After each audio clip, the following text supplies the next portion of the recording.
I'm going to start the recording. All right. I would give you the notes, but they are much better. All the handwritten notes.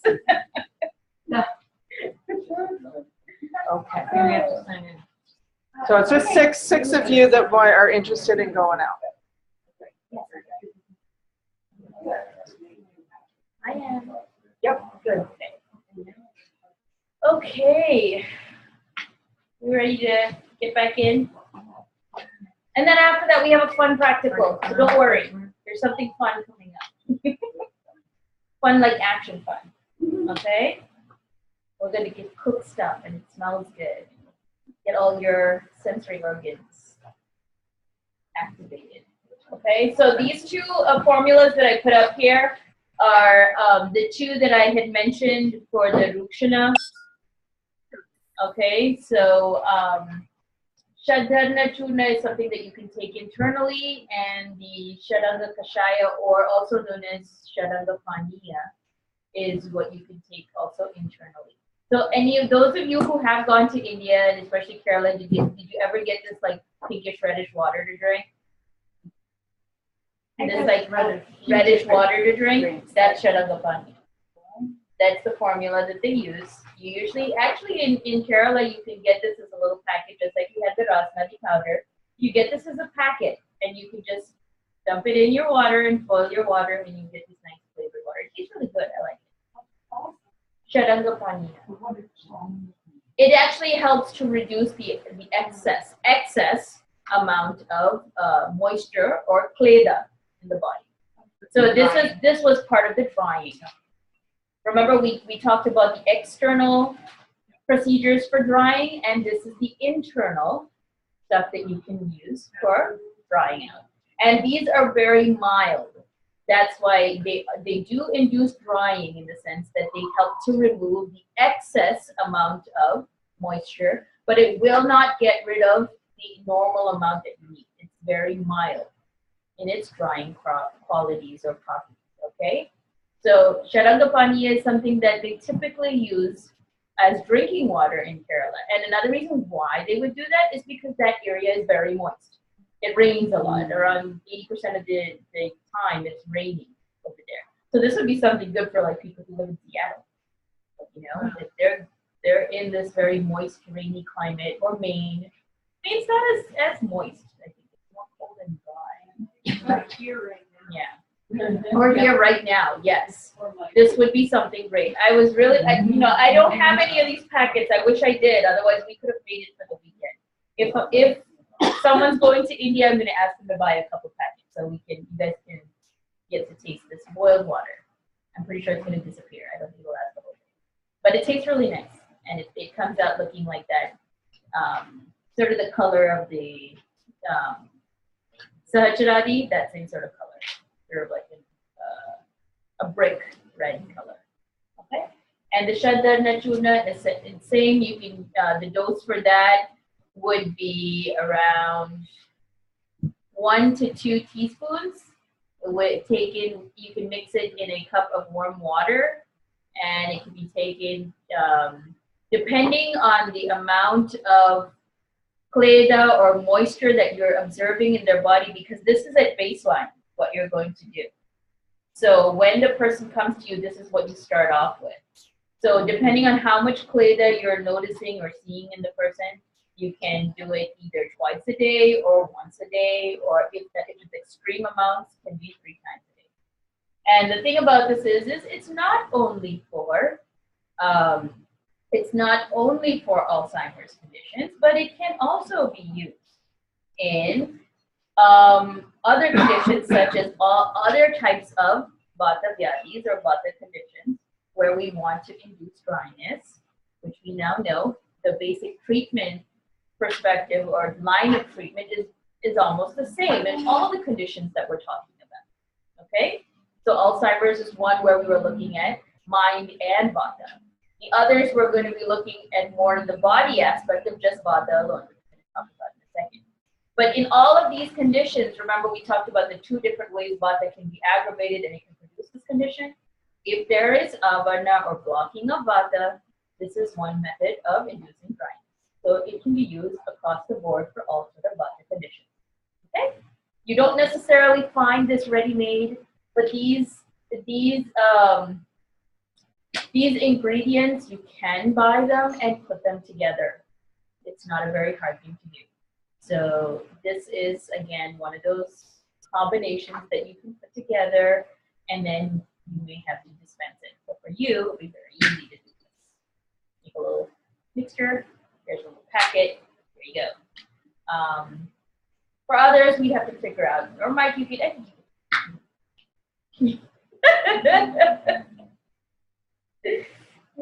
So, but all of these are common herbs that you can find. You can get them from Banyan, you can get them from Mountain Rose, you can get them from Amazon. Okay? They're not difficult herbs to find. And they're all equal quantity. The only time we'll put the quantity in is if the quantity ratio is different. If you find formulas like this where they don't give you a quantity, that usually automatically means that they're all in equal quantity. Okay? So equal proportions for each ingredient. So you just, in a churna, you get equal quantities, you mix them all together, there you go, you have your mashed. Okay? The actions of this combination is that it helps to pacify both kapha and vata, and now you can see why, because it does help to dry out, therefore it helps to reduce kapha, and it also helps to remove the block that is stopping the movement of vata, so that's why it helps to pacify vata as well. Of course, it is kleda hara because it induces dryness. Kleda is moisture. So this, when it pacifies kleda, that means that is drying up the excess kleda. It is medo hara because medas is also, again, a representation or solidification of that excess moisture in your body. Okay, that extra moisture and snigdha qualities both put together is basically what makes up medas. So this also helps to reduce excessive medas. So medo hara. I put in the Sanskrit terms because these are all actually terms that you know. So rasa prasadaka, which means it helps to increase the rasa dhatu, or it also helps to increase the flow of the rasa dhatu throughout the body. Okay. Deepana, Pachana, these are of course ones that you know already. Vata Anulomana, inducing or promoting the downward movement of Vata, and Shroto Rodha. So now you can see why this is a very appropriate combination for a condition like Alzheimer's. Make sense? Okay. Try and have a question. Yes, what is it? What about Charanga Parni? Sharanga Paniya. That's this one. That's this one? Yes, so that is. Oh, she didn't touch that. Okay, Sharanga, did you send that one? And I sent copies. Okay. Yeah. Yeah. So Sharanga Paniya is, you can drink it actually as a drink. So that's something that they can have like a cup 3 times a day, or they can drink it throughout the day because it does help to dry out the moisture, but it is very, very mild. So that's why they can drink this off and on, or throughout the day. As you would drink water, you can drink this. Okay? So there isn't a specific dose for Sharanga Paniya because you can drink it frequently throughout the day. Okay? This is also the reason why healthy people also drink this in places where it's very moist. They drink this on a regular basis. In fact, in Kerala, if you go to most restaurants, they have 2 jugs of water. They have the regular water, and then they have this boiled red color water. And so you get Sharanga Paniya at restaurants. It's that common. Wow. So, They would just say, do you want health tea or water? yeah, And I didn't know what the health tea was. So that's what it is. Ah. That's what it is. So, I don't know, because I don't travel, okay? So when you read about traveling, they say don't drink water. What do you do in this case? I mean, That's a good question because they will use regular water to make that. They won't use they'll use filter water, drinking water, but they do boil it. They do boil it. So it's really up to you and see how sensitive your stomach is. you know, I've always figured if I'm at an Ayurvedic health resort, they're not going to give me a water or anything, you know. No, but they do boil the water. So if that, I mean, if you're concerned about parasites, drink the boiled water instead of the regular water. So it is boiled, but then again, even then, there are people who are extremely sensitive who still react to, they still react to the regular boiled water or the purified water or the bottled water. And I kind of think the reason that's happening a lot is because people take a lot of antibiotics and they have no healthy bacteria. They don't expose themselves to bacteria. So any kind of bacteria, even the healthy ones, is bad. And that's why some people don't react at all, and some people have very extreme reactions. And my theory is that this is probably why. Because in the beginning, when I first went, I used to have a reaction to it, but then I lived there and I exposed myself all the time to that, and then I never had a reaction. And then my dad, who was born there, who would come to visit me, would have a reaction because he lives here where he's not exposed to that bacteria. So when he comes there, he used to have a reaction. And I would be drinking all kinds of water and nothing would happen because I was continuously exposed to that bacteria. So it all depends on how your system works. Then you can decide. Okay? Okie dokie. So that's the two formulas that I owed you. There you go. Thank you. You're welcome. Okay, so we are now on to the next conditions. We'll try to get through these quickly so then we can move on to our fun practical. I'm working with some lines and a little bit more body work. And this one is, it is kind of body work, but it's a pinda suedana, which I don't think it's such a hard thing to do as such that I think you can send people home with it. Or, if you, I think you can send people home with, you can send people home with these. Send people home with these. These are, you can. This is, yeah, you can. You can send people home with these. Yeah, put it in their kit. Make a nice little bag or a basket. And How much add some would you charge for those? I have no idea. You decide. What would you charge? What would you charge? That's a good question because I'm a very bad business person. I would be like, here happens. It's bad in cloth. I mean, seriously. And the time and expertise it took to make it. Right. How long did it take to make? And how long did it take you to learn it? Yeah, you went to school. Yeah. Okay, well, thank you. Thank you. Yeah. I would just give it to them because, like I said, I'm a very bad person. So, there's a whole sort of what the market is there, Yeah. where they live, Yeah. What about why you're not? Why you're not? I think we on the East Coast are much more expensive than people on the West Coast. They charge like nothing because when I heard about what they charge for body work and what we charge for body work, so we're like way higher up there than they are. But I think also because it's saturation of the market. They have a lot of people that are available. They have more competition. We're kind of dispersed all over the place, so we don't have as much competition. So we can charge, and we're kind of comparing our rates to people who do other kinds of body work and what they charge. So I think, it depends. And your area may be different than our area, maybe different than Michelle's area. So Yeah, we probably do similar. yeah. So I guess You're all probably more expensive. Yeah, Chicago. yeah, like in the city. But I'm in the suburbs. And if you So- hire me, sand and cloth and save Well, there you go. Yeah, I'm sure if they have these and you get them like at the Institute, they probably would charge you a lot more than, if you just learn to make it yourself and do it yourself, So, or if you're putting it in a basket, then you have to charge for the basket, then you have to charge for the other decoration and all this other stuff. I carry a whole line of those. Is it Puka or Pucker? I think it's Puka. Pucker? Pukar. P-U-K-R? P-U-K-A. Just Puka. Oh, Puka. Okay. Anyway, I carry a whole line of their teams, and I buy them from Frontier Co-op, so they're cheaper. I give so many, and people are so glad to walk out with something. Yeah. They just gave me $140. It cost me, $2 or $3. Yeah. Some of them are what they're well thought out. Yeah. Well, yeah, this is a well thought out, indication. I mean, you don't just give this to anyone.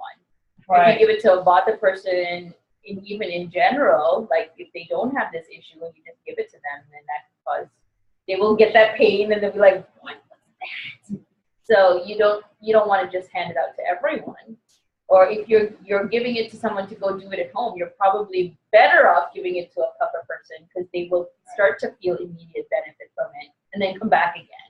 As opposed to if you do give it to a Vata person, even if they have this condition, then you have to give out a long list of warnings and how to do it. You know, a long list of instructions. But I mean, it's pretty and it's nice to market. So, you know. But it's single use, right? Or twice? No. This one, if it's for one person, Okay. for you, Same. I'm giving it to you. They can This just is yours. keep keeping it? Yeah, but what you need to do is you need to disperse the sand. Because the sand right here that we did yesterday has more moisture in it than the sand up here that didn't really get moisture. So you move it around like what I'm doing now. And yep, and then you heat it up and it'll still. Okay. Yeah. So you could use it. I would say you could use it like about 5%. Yeah, the cloth is gonna get, well, if you're heating it on a pan, it'll Yeah. start to deteriorate. But if you're putting it in the microwave, then it won't. Okay, then you Yeah. you can heat it in the pan. You dry can heat it in pan. the pan, in the dry pan. What if they lifted it a little In what sense? bit? Just so that wasn't touching like that, so it wasn't gonna be burning the cloth right there. No, just have them have it on low heat, and it won't be necessary. If you double layer it like what we did with Yeah. this, then it can withstand a good bit. I wonder how long it'll last. You could try it, experiment. Yeah, yeah, Make yeah. one and That'll be your see. homework assignment. Yeah, Yeah. that'll be, yes, Yeah, that's your that's homework something assignment. And Okay. Home Depot, here I come. Thank you. And that's very cost effective. That whole massive bag was $4, 3 something. And it was $2. Well, depending on which fabric store you go to. Right. The fabric I got was $2 a yard. And it's muslin. So, and you get that in all fabric stores. Fine, fine. Okay. So that's So what say you you did. get four large pieces out of the square yard. Yeah, You make yeah, two large size whole pieces. yes. $5. $5. Yes. It was 14 by 14. Yeah, yes, around The back 14 or 16, yeah. 16, I would say 16. But yeah. Okay, so our next condition is gridrosy or sciatica, and I'm pretty sure that's a very common one. that you guys- Yes. Very, very, very common. In fact, I'm a sciatica patient as well. So at some point, I will be sharing my case study with you, telling my experience with sciatica. But first, let's look at what it is and what happens. And it's not too difficult to understand because, again, same nidana, same pathology, same samprapti. Only thing is that it settles and it locates in the lower back. Okay? So the cardinal symptom, of course, for gridrosy, gridrosy is the term for sciatica, is the radiating pain down your leg. And even in gridrosy, they didn't term it as, oh, it's a sciatic nerve, but we know that when you have that sort of pain, that is an issue with the sciatic nerve. That's where its pathway is, okay? So in this condition, again, here it can be due to Vata alone, or it can be due to a Vata and Kapha aggravation. And the reason I say that is because you're going to notice this, like, lower back pain you see in everyone. It's such a common symptom. Sometimes it's a mild symptom, it comes and it goes away, and sometimes it becomes a chronic problem. Now, the difference between the Vata, this is a very bad drawing of a vertebrae, sorry. If I remember. Okay. Very, very bad drawing. No. Okay. Okay, they're just words. Okay, there you go. Process. Right. Are those nerve roots or transverse process? Transverse process. Yeah. Don't give me a hard time here. I'm trying to draw the label. That's Yeah. Okay. Okay, and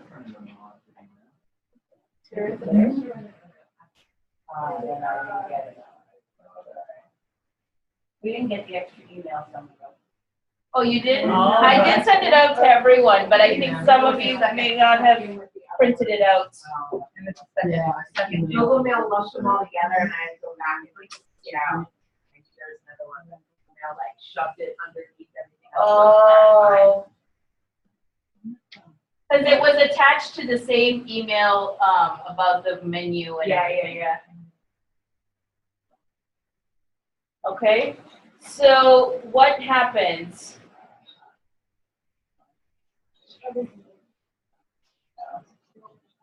Yeah.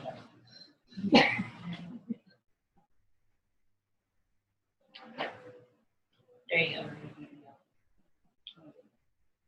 Nice secret. Okay, stop it.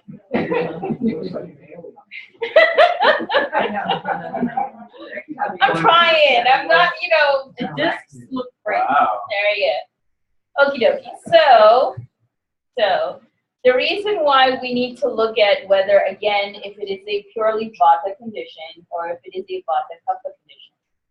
Typically, again, looking at all the positive factors for why Vata gets aggravated, if it is someone who is a Vata Kapha, or if it is someone who has a Vata aggravating or predominant diet, lifestyle, and all of these other factors that are feeding into Vata, that does start to affect the integrity of the bone itself. Because remember when we talk about Vata aggravating, when Vata increases, it decreases Asti. What do we mean by decrease of Asti? We mean, when we say there's a decrease of Asti, it is decreasing in the integrity and the function and the strength of the bones. So for instance, sometimes you see osteoporosis. That is also a condition of increase of Vata and decrease of Asti. Here also what you tend to find is when there is an increase, and this is kind of coming into what you're going to see in the next module too, which is musculoskeletal. Yeah. So we will revisit this again and just be prepared so when you hear it again, it's not repetition, it's because it's all actually one system, okay, of how we're looking at it. So in the Vata condition, here is where you find the problem. And what happens is either this, when you get the Vata condition, sometimes you have these osteophytes, or you have the bone spur, the growth, that can then compress on here and then start to affect these nerves. Or sometimes you have this that depletes, and then this can easily slip out. Okay? If it is a problem with Vata alone, that's affecting here. If it is a problem of Vata and Kapha, it happens like what we described earlier, that it's blocking Vata from moving. So here also the issue is you have this being affected plus the Kapha that's affecting here.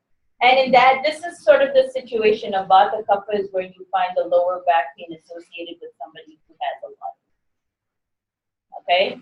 So in that's where it's both situations of the weight compressing and causing a problem, plus the Vata locating over here. Okay? And that's why when you apply oil in a Vata Kapha condition, they get a little bit of relief and then the pain snaps back by the next day. Yes. Go ahead. I'm very, I couldn't catch that. Thank you. Not shocked. Yeah, so that's the reason why. So you all learned how to do Kati Basti, and you may have advised your clients before this, okay, why don't you apply some oil on your lower back or soak it in a cotton and put it on your lower back? How many of you got the response, well, it felt good at the time, but I don't think it really helped me? How many of you heard that? No one? I'm raising my hand. Okay, got 1, 2? Every now and then. And that typically, again, happens because we do need to see if it is a Vata, purely Vata condition or a Vata condition. How do we know, apart from if the person is overweight or not? Because even we know in overweight also, it doesn't necessarily mean it's all Kapha or all Vedas. How do we know? We check for the other signs and symptoms with that big, massive, long list. Because usually what happens is, if Vata is aggravated alone, it may settle or may manifest in one place, but doesn't necessarily mean that you're not going to find signs and symptoms or little nuances of Vata in other places. Because the one thing about Vata is it's constantly moving. So you may find that the pain is here, but they also have like the cracked nails or the cracked heels or the dry knuckles or the dry elbows. Eczema. I have a Eczema. client with it, he's got eczema on his calves. Partially, but eczema is a condition of both. It's Kapha and Vata and a little bit of Pitta. It's a different manifestation, but yes. And depending on the type of eczema, if it is a dry eczema, where without more itching, but dry and it's scaly, yes, Vata. So looking at what you have, if you have the other symptoms of just Vata alone, or if you have the other symptoms of Vata and Kapha, that's how you know which one. I couldn't see when your back was to how you describe it. It's what that looked like what you're doing. What it looks like is the Vata is going to be affecting the bone. And also what happens is the Kapha from the actual weight, typically with the person overweight, it tends to compress. Yeah. So this tends to weaken and the compression tends to be the one that pops this out. Okay? So that's typically where you get it. Now, this doesn't necessarily mean that every overweight person will have this and people who are not overweight will not have this. So lower back pain is across the board. Just about everybody gets it. Okay? So even if you're not overweight, but you could still have a Vata Kapha condition. Why? Because remember, right now in this picture, all you're looking at is the physical aspect of it. What we can't draw with this anatomy, what you can't see here in this anatomy is the movement of Vata. Okay, so even Vata getting stuck here, but Vata does have to move. So it has some subtle channels. And that's what we saw in the other. So I can't draw you those channels for you in regular anatomy that you know. But what we do know is that Vata is something that exists. And we know it does move. So where exactly does the channel fall in this structure? That's kind of hard for me to draw. But what we do know is Vata does move here. And Vata does move all over the body. And in the channels of where it's moving, there also, if there is an increase of Kapha, or Kapha is blocking, again, the movement of Vata, then it can concentrate here. And when that Vata concentrates there, that's kind of when you end up getting these, or you end up getting these osteophytes. The osteophytes, what happens is the Vata getting stuck there starts to dry out the actual bony tissue. So you think an osteophyte should be an increase of Asti, right? Wouldn't you think that, oh, well, it's more extra bone, so it's an increase of Asti? It's not. An osteophyte is not an increase of Asti. It is a drying out of the natural nutrition here. And that's the reason why in that condition, when you put oil, it goes away. Because you're reducing, it's like, you ever notice when you dry something out, it gets flaky? That's kind of what those are. It's a dried out version of the flakiness. So it's not actually increasing quantity, it's just shifting with the amount? No, what it's doing is, because Kapha is blocking the Vata, Vata tends to bubble up, like what we saw in the other picture. It bubbles really up. getting me a good I love Yeah. that. I came in yesterday. It's Vata that's stuck here and ballooning in this area. And that's what they describe it. If you look at the actual description of, you ask them how does the pain feel, I feel like something's stuck. I feel like it's stiff right here. And the vata sits here, right? And what vata has to move. Even if it's stuck in a place, it moves. So whether it's moving this method in this way, in this flow, or whether it's moving like this, but it'll keep moving. So in that process, it will dry out. It will dry out wherever it is stuck. So it starts to dry out the nutrition in that area. And that's why you get these sort of flakiness or that dry nutrition. So it's not increasing of asti that happens with these osteophytes. It's actually the drying out of asti. Okay? So even then also, that's why the oil actually helps. Okay? So if it is a purely vata condition, you can just throw the oil at it and the oil will help. If it is a vata kapha condition, again, you got to dry it out and then you can put the oil.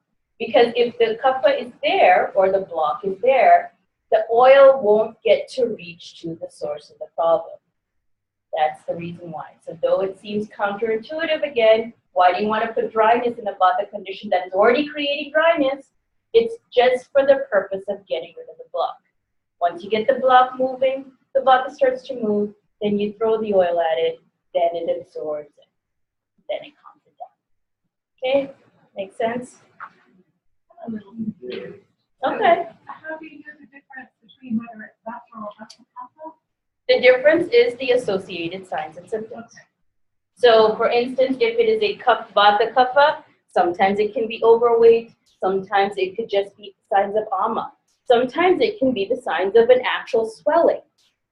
Even that indicates that it's a vata kapha. Like they can actually start to feel, you see the inflammation or you see the swelling. Even that type of back pain, you see, yeah.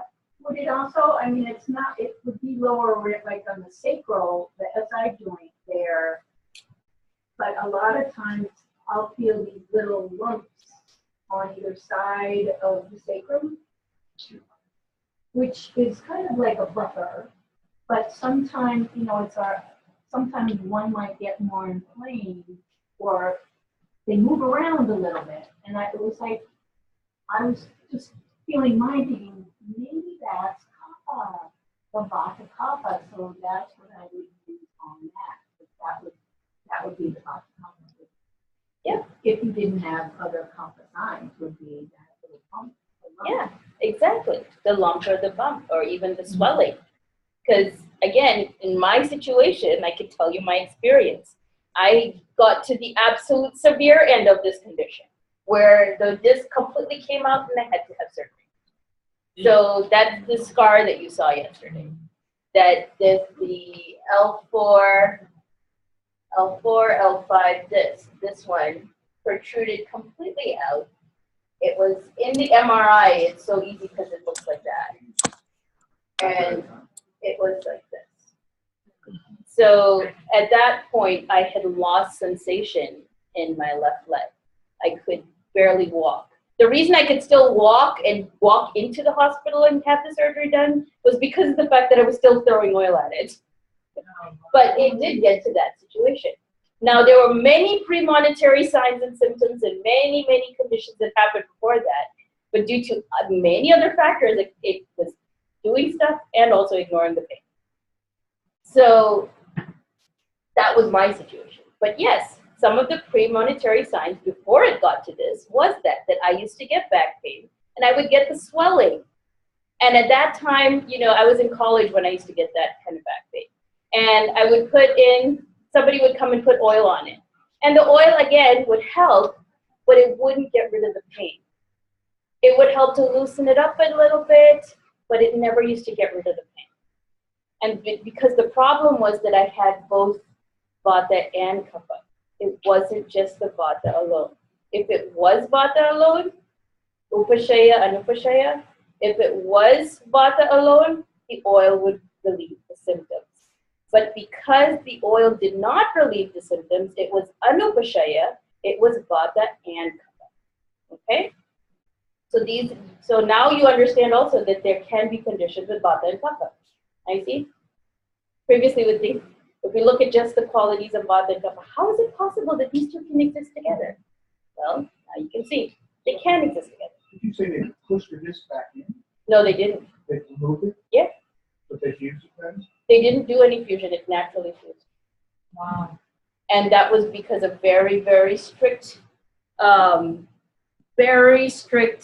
orders by my doctor. And I was lucky I did it in India, because if I did it here, they would have forced Fused me it. to fuse it.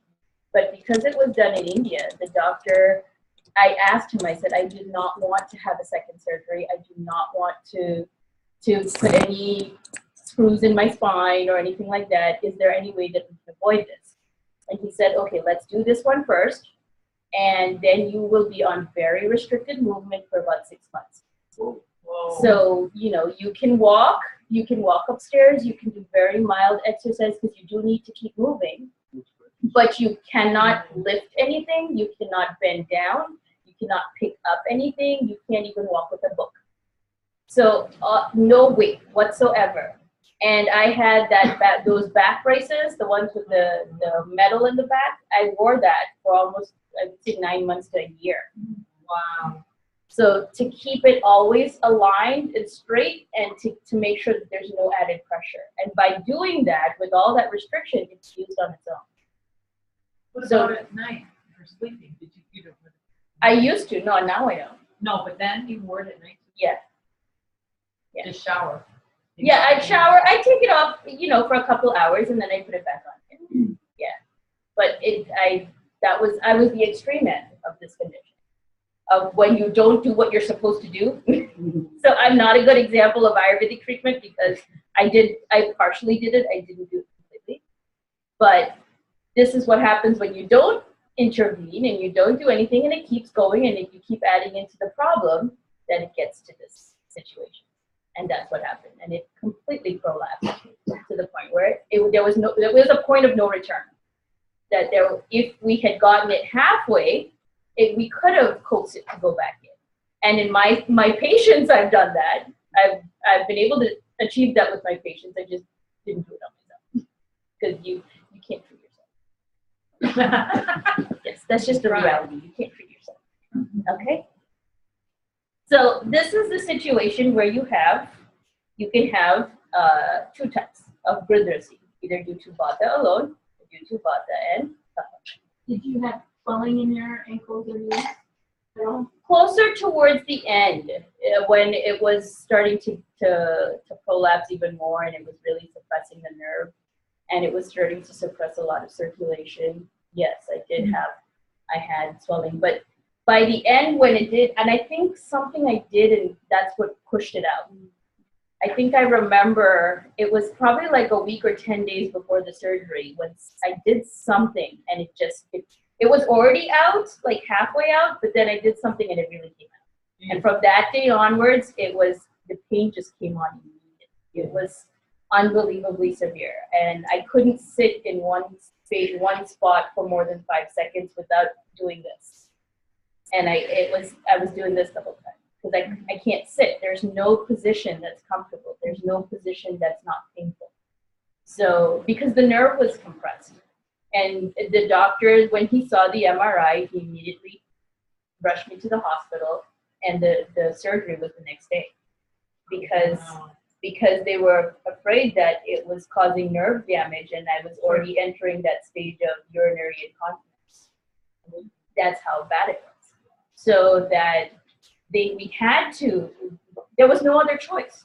And this is when you have to decide whether you go with this or you go with whatever is best for your client. And I sent out my reports to all my teachers, and they all were really shocked to see the MRI, and they said, if you had told us about this before, or if we had known about it before, we could have done something, but now it's too far gone. There's nothing you can do. You need to now have it removed. So let them take it out, and then after that we can help you to heal again.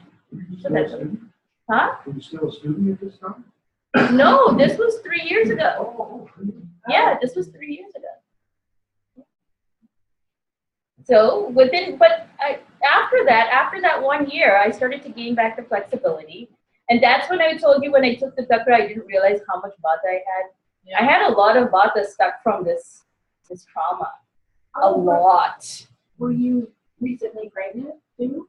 No, so the pregnancy did make it worse. Yeah. The pregnancy did make it worse because, and I didn't, at that time also, I didn't know how bad it was. But now I look back on it, now I realize why during my delivery, I never knew that this was a thing, but I had back pain, like back delivery pain instead of front delivery pain. Yeah, but I didn't know that was a thing. Yeah. But when I talked, because my mom was there, and she said the whole time I kept telling her, please massage my back. I had no pain here. I didn't feel any pain here, but I felt all the pain in my back for 12 hours, nonstop. And that was the thing that was preventing me. I couldn't stand up during the delivery, and everyone was telling me, go walk around. But I couldn't walk because the weight was too much, and it was making this worse. So this was the pain I was feeling. It wasn't that pain at all. And I didn't know. I've never been pregnant before. So I didn't. And no, we didn't do any x-rays or any MRIs before that, so we didn't know. And everyone kept telling me, this is expected. This is expected. That's the kind of pain you're going to get. Don't make a big deal out of it. Stop whining. And even after the delivery, oh, you had a cesarean. Back pain is normal. And so again, yes, I do know better, but I've never had a child before, so I don't know what to expect. I'm counting on everybody else's experience. So I kept ignoring the pain. You weren't having any other symptoms other than the back pain at that point? Or? It was back pain and it was radiating down my leg. And I started to get, it started to get worse. It started to feel like a numbing sensation. Same again symptoms. Until now, it's still kind of numb. I still haven't completely, and actually it started on this leg. I had the gridrasi, or the sciatica, on this side. And when it popped out, it shifted, the disc popped out and it started affecting the side. So before the surgery, it was this one that I had lost complete mobility of. But it was the original side of the compression of nerve was actually here. So this is the side that has had more amount of trauma to the nervous tissue, and that's why this side still doesn't have, like, I don't feel it's 100% sensitivity. Like if I do this, it feels like, for instance, if you put an ice pack on and how it kind of numbs that area a little bit, and then if you run your fingers over it, how it feels, that's from here to here, that's how it feels. It feels like there's an ice pack. And like I just put an ice pack in it. It's not 100% response. But yes, I was a very good. So other things that can cause this condition, and usually, again, you can see why it starts with back. So other things that can cause gridrasi, ama, of course. We can see why that ama would affect. Again, it would stop, it would block the channels, and it would cause vata to get more aggravated. Trauma, which can, so if there is an immediate trauma, that can also displace. Dhatu kshaya, again, if there is reduction of the nutrition to the dhatus, asti is the dhatu. This is asti dhatu. So again, the depletion of this asti, which can then change the integrity or the strength of the surrounding structures. Okay, so the spine itself is somewhat like of a free-floating column, if you look at it. And it's held in place and kept in that particular position by muscles and by a lot of other structures. That's what holds it in place. But in itself, it's actually not a firm structure because it's not even one thing. It's a whole bunch of tiny little things stuck together. And how they're stuck together is these other structures that are holding it in place. So it is very delicate, and it is very easy for it to be affected. That's why you notice whenever there is an immediate increase of vata, you first feel it in your back. Somewhere in your back, whether it's in your shoulder area or in the thoracic area or if it's in the lumbar area. Like you travel, where do you feel it first? Or if you don't sleep all night, where do you feel it first? As soon as vata increases, where do you feel it first? Yeah, somewhere along the back, because this is a kind of a sensitive area where it's prone for vata to settle. It's very easy for vata to settle here. And even more so in the lower back, because that is the vata area. That's why the maximum amount of conditions, back pain is sort of the most common symptom, premonitory symptom across the board. You notice that? In anything you look at, you'll see, oh, back pain. You have back pain? Yeah, I have back pain. Just like anybody you ask them if you gain weight or you feel that you need to lose weight, yes, I need to lose weight, I have back pain. What is your symptoms? I have back pain. Okay? How many of you have back pain? There you go. So it's such a common symptom because it is the first place and the most easiest place for vata to get stuck and for it to start creating a problem. And depending on the chronicity, that determines how difficult it is for us to relieve that pain or how easy it is for us to relieve that pain. So for instance, if you take a trip, you go to India, you're sitting on a plane for 24 hours, of course you're going to get back pain, right? But if you rest for a day or sleep for 24 hours, the back pain goes away because within how quickly the vata aggravated, that quickly it is to negate that. If you keep adding more and more issues to aggravate the vata, the more difficult it is to get rid of that. Okay? So in looking at that, the chronicity and how much of vata is actually there, that determines how aggressive we need to be in our treatment. Okay? And depletion due to other diseases. That could be another positive factor.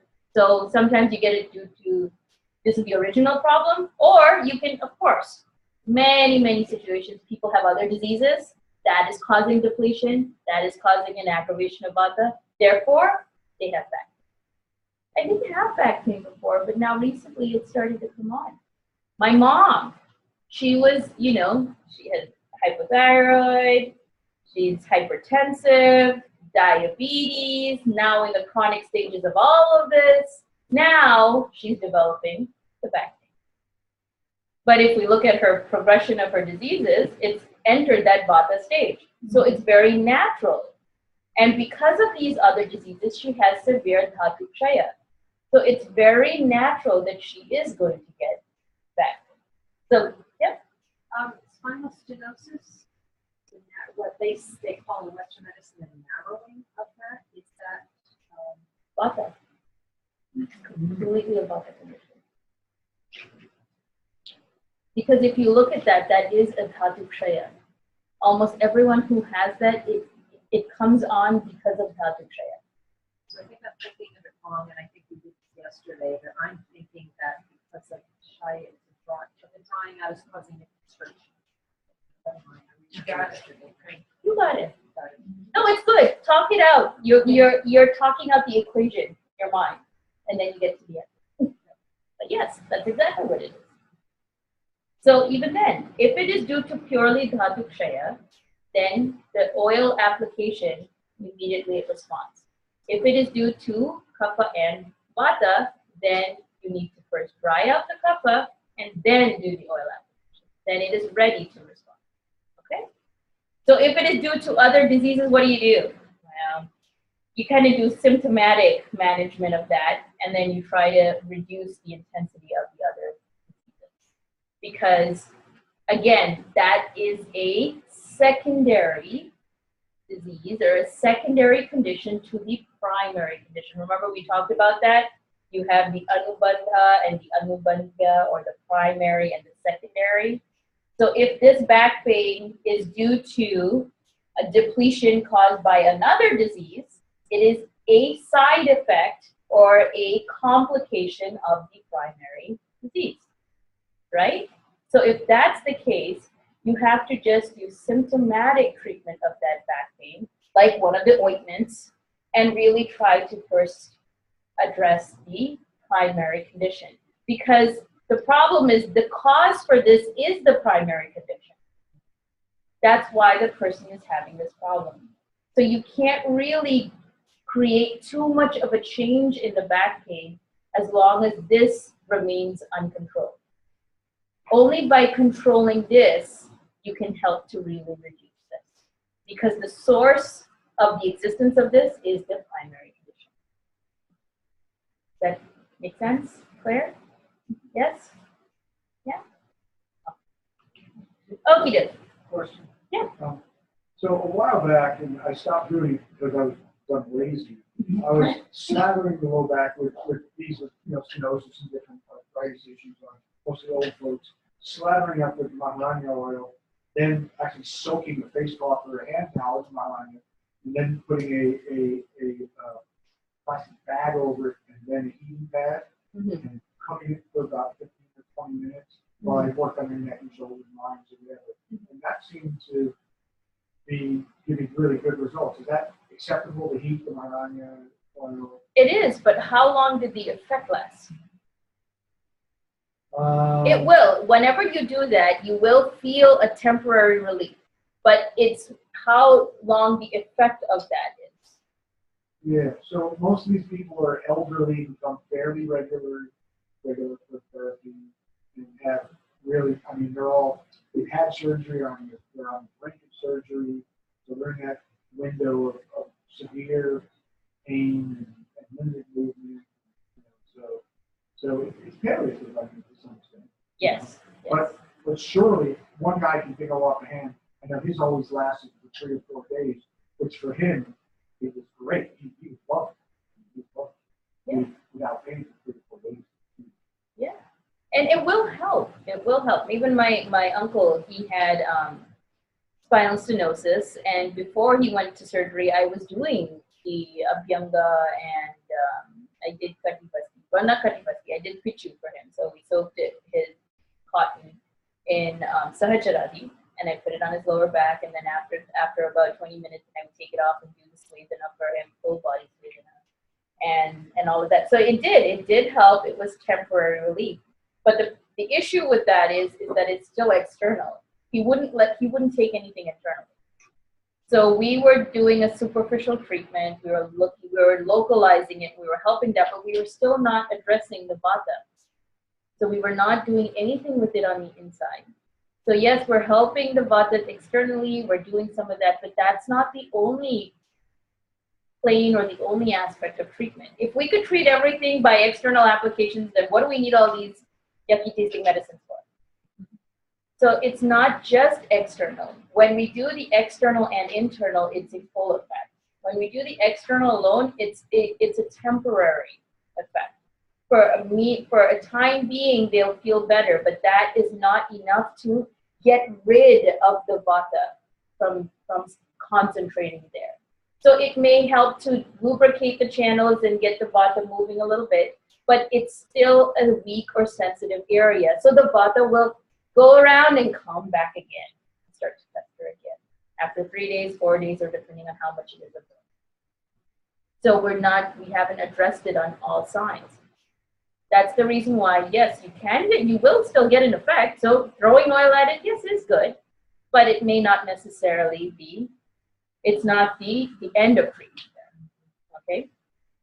So that's why you need to look at it from all angles. Okay, what are the signs and symptoms in the vata condition, in the pure vata condition? It would be, you get stiffness of the hips, and you get pain and a pricking sensation in the waist, in the back, in the thighs, in the knees, and in the calf region. Okay? So these are all pure vata symptoms. In the vata kapha condition, notice here they don't have actually any signs of vata. In the vata kapha condition, it's drowsiness, heaviness, loss of taste, and lack of appetite. Okay? So in the vata kapha condition, you're getting more kapha symptoms than vata. But it doesn't mean the vata is not there, vata is still there. Okay, so now you can see that you have both the vata kind or the vata kapha kind. In Ashtanga Hridaya, Bhagavata also says that there will be pain that moves towards the ankles, of course, so it may go towards ankles or even the toes. And here he describes that there will be difficulty in lifting the leg, which is the basic test, the straight leg raise, like how you test to see if somebody has sciatica. I'm pretty sure do all of you know this? Yes. No? Yeah. Okay. So how do you do it? I'm going to show you. If somebody wants to. I don't have it anymore, but still. Okay. So you make the person lie down. I'm sorry if you can't see. You make the person lie down and you support their leg a little bit and you ask them to raise each leg. Okay? And if they're able to raise their leg easily, if they have bridgercy or if they have sciatic pain, they usually can't lift beyond 45 degrees. And while they're lifting, they're going to start saying, you ask them if they have pain in the lower back. And as they're lifting, the pain is going to get worse. The higher it goes, the more pain will be. Okay? So you ask them to do this on each leg. What also they typically check is to see the strength of the muscles. That also determines how advanced it is. So, well, this is just to show you how bad mine was. When I saw my doctor just before my surgery, I couldn't lift it past here. And when he asked me to push down on his hand and pull, he put his hand on top, and I was supposed to push up. I could barely do this. There was very, very little control of my leg. Okay, I couldn't lift my leg at all, and also there was very little strength in being able to again push, have the flexion in my feet. Even that wasn't possible. So they usually test you in multiple ways to see the integrity or the strength of the surrounding tissues. So here, what they'll do is they'll put your hand underneath the thigh and tell you to, you'll be sitting on the table and your legs are dangling, and they'll ask you to push down on the hand. And if the person has enough strength in the muscles and control of the leg, they'll be able to push down fairly good, and also to push up. Same thing. They'll put your hand, push down, push up.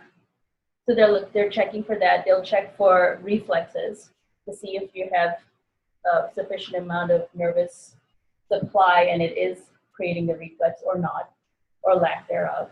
Okay. So these are some of the tests that they do, and it's great that even around 3,000 years ago, Bhagavata says that in this condition, the person won't be able to raise their leg. They'll have a lot of difficulty in raising their leg. Okay? So these are some of the basic tests. And this doesn't require you to have an MD to do that. Anyone can check reflexes. Okay? Would have thought they had sciatica. Sciatica. It seems like it's more our lifestyle. They were riding on camels and elephants. Right. And falling. And uneven beds. And uneven beds. Right. Lumpy beds. There you go. Yeah, there you go. Yep. If you do the straight leg test, if the operator actually, if the patient is totally passive and you raise the leg, that's how I was taught, then you're not engaging in muscle, so you're stretching the dural tube. Mm-hmm. And so you're just isolating nerve structures, Mm-hmm. and you'll get basically the same thing. Mm-hmm. But you won't get, if you had a neuromuscular trigger point in the glutes or something, and you raise your leg, have the manifestation of pain. Then once you get up to that point, if they raise their head or chin to their chest, that stretches the dural tube even more. You're sensation of pain down the leg.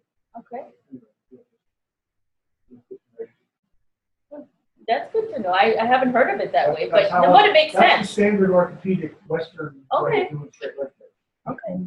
Oh, so they ask them to look up as well, when they're lying down. To look up. So they're lying down. Uh-huh. You put your hand on the heel. Yeah. And raise the Just straight like- leg until they're Yeah. in a painful place or whatever. Right. Then you have them just use their chin to their chest. Chest. That gives an extra stretch to the dural tube. And, Right. Yeah, and if it's really bad, they'll get a zing. Okay. Well, for me, I didn't even have to do that. It didn't even go beyond like 10 degrees. It was pretty bad. It was really bad. And now when I think about it, it's kind of scary to think that my leg was actually at that situation that I, but yeah, that was the past. I'm just sharing. Yay. So what do you do? What is your treatment for this condition? Okay. Surgery. Yeah, no. If you get it, well, in my situation, I was at the point of no return. I couldn't do that. But in the situation of my clients that I had the exact same condition, and they came to me before it got that bad, we were able to reverse it. And we were able to reverse it to the point where she was able to walk, go home, and she was a housewife who would walk around in those marble floors in India without any sort of footwear and walking on that cold floor all the time. And in Coimbatore, it gets pretty cold in the winter time, in the nighttime. Those floors get really cold. She's walking around barefoot on that cold floor all the time, standing on her feet all day long, cooking and cleaning and squatting and wiping the floors and doing all of that housework. So it was really hard, to think, how am I going to reverse this? But we followed the same sort of treatment for her. And we were able to strengthen all those structures and nourish everything that Vata doesn't get a chance to get stuck there anymore. Because if it is moist, if it is lubricated, if it is nourished, Vata won't stick. It'll keep moving. It'll promote more of the movement of Vata than for Vata to get stuck. Okay? So for a purely Vata condition, here also you want to increase the Agni. You want to make sure that when you're applying all of this oil, that the oil can actually be digested and absorbed. So you increase the Agni internally. That also helps to enhance the skin metabolism, the external Agni, so that when you apply externally as well as give internally, both aspects can digest that amount of oil or fat. Okay? That sneha can be digested. So that's why, again, increase the Agni. Second, what you is you administer Vata pacifying food and herbs. So Vata pacifying food and herbs, here you do, if the Agni is strong at that point, then you can give the typical Vata pacifying diet that you all know about, right? And the herbs that you can give here is like Sahacharadi. You remember we were talking about yesterday, Sahacharadi is very good in the lower part of the body when it comes to neurological disorders. It helps to pacify Vata. It helps to release that nervous tension and the sort of very quick movement of Vata. It helps to pacify that as well. It is very Ushna in Vidya. So it has that targeted site of action. So Sahacharadi Kashaya is the type of internal Vata pacifying medicine that you want to give, okay? And externally, you can use, again, the same Sahacharadi Taila. So you can apply that externally.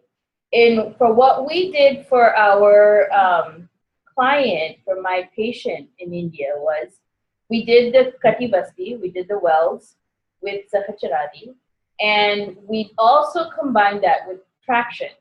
So we would put the wells on and put the Sahacharadi and keep that warm on her lower back. And at that same time, we would have someone doing the traction massage, or so someone would hold on to her neck and pull up very, very slightly, and someone would hold on to her feet and pull in the opposite direction. So in both directions, we're pulling and elongating the spine. So we're sort of increasing a little bit of the space. So more amount of the nutrition, more amount of the sneha can be absorbed in, okay? So in that process, we did this for 7 days. And we did this every day for 7 days. And after 7 days, then we continued with the internal treatment and we gave her some castor oil afterwards to then move out any of the excessive Vata inside. And within 2 weeks, she went home. She was fine, and she didn't even want to stay. We said, you could stay for longer. She said, no, I don't want to. I'll go home now. Fine. So she went home. And when we checked her range of motion of her legs, it was like around I would say around 75 degrees at that point. When she first came in, it was somewhere around 30 to 40 degrees. It wasn't exactly a 45-degree angle. It was a little bit less than that. So after the 2 weeks, it was around 75 degrees that she could lift her leg, and she wasn't getting that pain anymore in her lower back when she's lifting her leg. Okay, so that was the point where we decided that okay, we can let her go. Okay, so you can do kati basti, or if again you're not a body worker and you're not doing this, an easy way to do it is have the oil, soak it in. So warm up the oil in a cup or a bowl. Pour it on a gauze pad of a thick cotton gauze, and pour the warm oil on that and have them place it on their lower back. Okay, and have them let them try to lie down or stay with it for about 20 minutes. And when they take that off, wipe it off or kind of keep a hot, moist towel on there. And similar to what you did, same Sneha Sweda, people can do this at home. Hillary said, we were talking yesterday, she said she did it. Do you like castor oil for that one? No, it's better to do Sahasrara because it has the targeted site of action and it works specifically for this condition. You get a much better, faster result with this. You can use castor oil, but it works better with Sahasrara. Castor oil for internal administration to help move any excess vata out.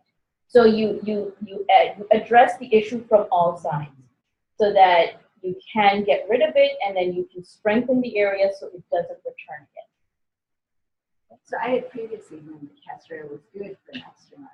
You can. No, you can. Oh, but you're just saying for sciatica. For sciatica. Okay. For sciatica. You Castor can. oil isn't medicated either. This has this. Yeah, they have medicated castor oils, but even in those conditions too, there, like you said, like you can see here, these are just a few of the oils. There are multiple different types of oils. This one has a specific action for Gurdusi. It works very well for Gurdusi. That's why if you have this available, you're better off using it. If it's not available and you have an acute sense of pain and you have castor oil at home, then go for it. Use the castor oil. But if you can get this, then you're better off getting it. Yeah. What is Mahanarayan oil indicate? That seems to be like such a typical oil that we use. So if there are particular conditions, what can It is, Mahanarayan oil is it's a very rejuvenating oil. It's very similar to Kshitabala. Kshitabala is a little bit more heavy in nature than Mahanarayan. Mahanarayan oil is easier to digest compared to Kshitabala, but both of those are in the realm of nourishing vata pacifying oil. They're not as hot in potency as these others. So Sahasrara is hot in potency. Dhanvantara is hot in potency. Even the medicated castor oils are hot in potency. These are mild, not really hot, not really cold. It's in the middle. It's known as Anushna Shita. Anushna Shita. It's not hot and not cold. Okay? But its main quality, why it is used for vata pacifying, is because it is nourishing. Okay? So Mahanarayan is one level of nourishing. Kshitabala is one notch above Mahanarayan in nourishing. Okay?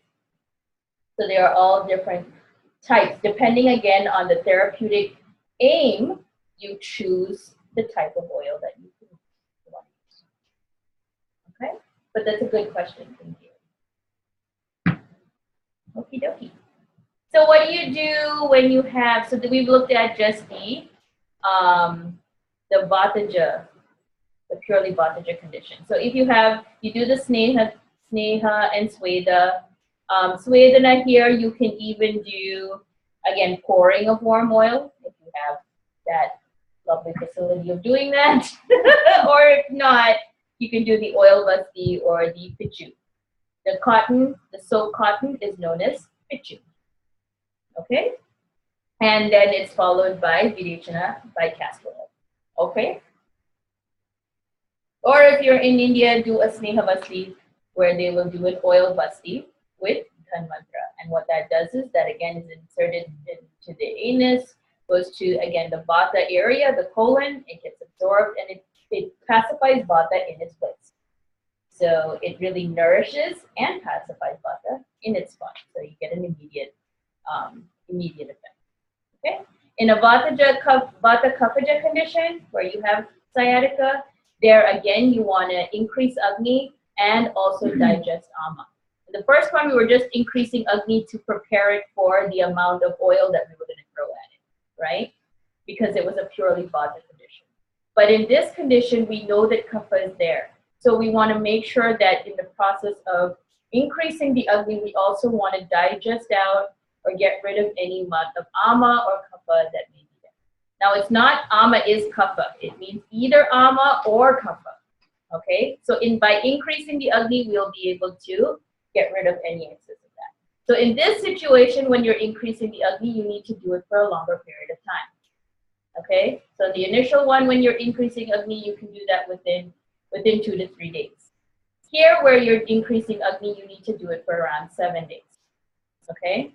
So in the increasing of Agni also, we would use the same sort of list of medicines that we have from our first module, from our first handout. We can pick the more aggressive ones, like Gandharva Hastadi, because there also, castor is one of the ingredients, but that combination and that formula is for increasing Agni, digesting Ama, and inducing the downward movement of Vata. Okay, so that is an ideal formula for increasing Agni and digesting Ama. You want to do that for about 7 days. Okay, then after that, once you cleared that out, then you can do some external drying therapies around the same time too. So for here again, we can use this. And for here, you can use it again as a localized treatment. So you would use the sand poultice to do a local drying out of the lower back, or, it doesn't necessarily have to be a lower back. It can be anywhere. You dry it out, or if you don't have this, or if you want to do the Udvartana, you can do Udvartana as well. And after that, after either the sand poultice or the Udvartana, then you would do the Katibasti. And Katibasti, again, the same thing as you would do in the Vata condition. Because in both situations, internally and externally, we have now dried out and gotten rid of any of the excess kleda or moisture, right? So once we've gotten rid of that, then the person again is they're ready to absorb that oil. So that's when we apply the oil. Same thing, do the Virechana with castor oil. And also, afterwards, for both conditions, if you want to do sort of rejuvenative therapy, you can then start giving them the Tanvantra 101 with milk. So that's nourishing. And this is another one where you might do small quantities of castor after like 3 days, 5 days. Yes, exactly. Yes. Samana, the last word, is that the same as the rest? Yes. Shamana, yes. I think I missed that little mark at the top. Yes. Sometimes they disappear because whenever you spell anything in Sanskrit, you get the little red mark at the bottom. And unless you don't go ahead and take off that correct spelling thing on all of them, sometimes the little dots and marks that we put in don't show up. So when I'm typing it and I'm putting it in, I think that I put it in, but then I don't realize until like I print it out, like, oh, where'd it go? So it can be a little bit of a thing. So yes, that should have a little slash mark at the top, which is Shamana. Okay, and it's done, yes, it's Shamana here because we are pacifying any remaining amount of Vata.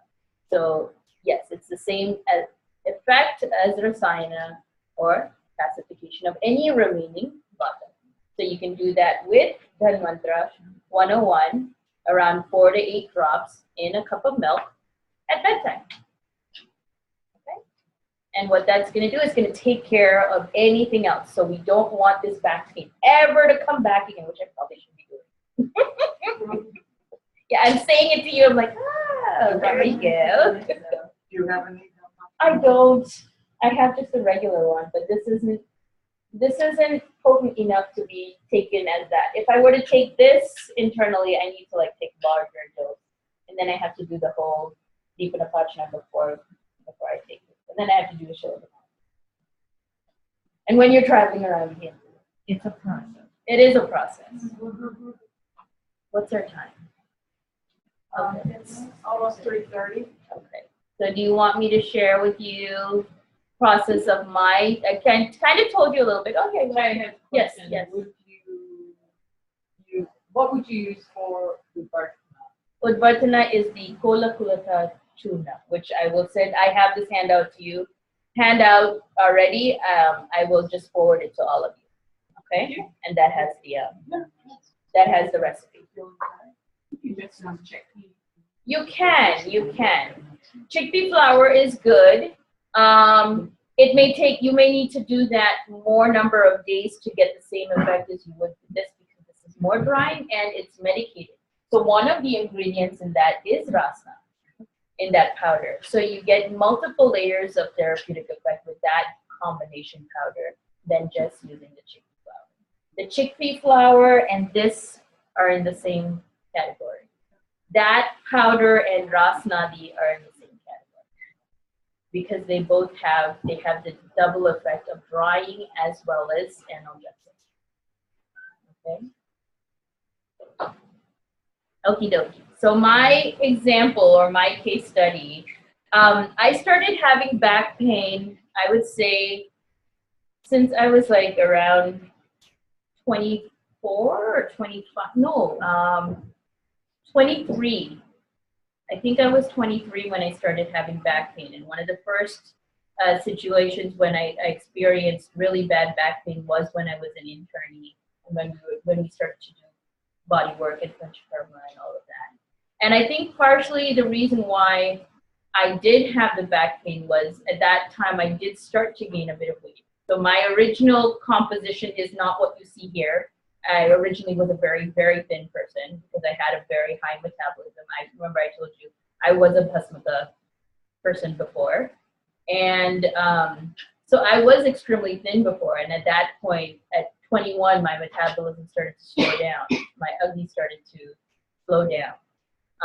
And at that point, I started to gain weight. And I hadn't really gained a lot of weight, but I gained a little bit of weight, so it started to set in. And with that, being in Coimbatore, there's a very dry area. We lived outside of the city, which was even more dry than in the city. We were always surrounded, it was very desert-like. We were always surrounded and using salt water to bathe every day. So our water was very hard as well. So we're consistently exposed to a very vata aggravating sort of lifestyle. And that was the time I started to do the body work, so I started to feel more stress. Now in that, there was a lot of other factors that really led up to increasing vata, because I would travel a lot. I used to travel back here, come back home once every 6 months to once every year, and that's again another 24-hour flight to here and back. And I used to lift a lot of very heavy bags because my parents always wanted me to bring stuff back. So I always had overweight luggage, and I was always lifting those and carrying them around and doing stuff.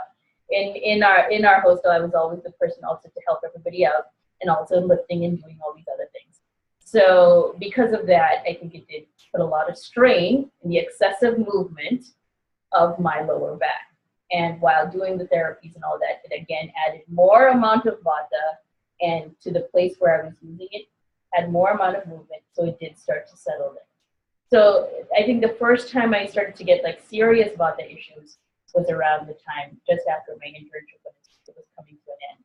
And the funny thing is, now that I think about it, is I didn't just have back pain, but I also had breathing issues. I had other symptoms of aggravated vata, and I did not pay attention to it. Now that I'm looking back at it, I can see that I really did have a lot of other vata issues that came about, and they waited for the ideal moment to manifest. And as the other conditions, as the season changed, or as I moved to another place, or as I changed my diet, it suppressed again, and it went back, it became dormant again. but it was still sitting there. So every time I would travel, especially when I traveled on the train in India, which is very much like a camel, after I would travel on the train, the back pain would surface again. And every time it surfaced, it would surface with more of a vengeance. And what I noticed was, in the initial time when it surfaced, it was a purely vata condition. And that's why it went away pretty quickly, and I didn't really do much to it. The second time and the third time it started popping up it was pain along with swelling. And I did start to get that fluid accumulation. Like it was sensitive to touch. If you press on it, I could feel the pain. Plus, I was feeling the pain internally, and it was starting to radiate a little bit. And the buttocks. And again, symptomatic treatment and go about doing the same old stuff. Because when you're sitting in a hostel and living there, you have to deal with whatever food you get, and you have all these other responsibilities as everybody else does. You had no other choice, so it kept feeding into it. And I never did anything to pacify that. Okay, so again, it came up, we did something, it went away.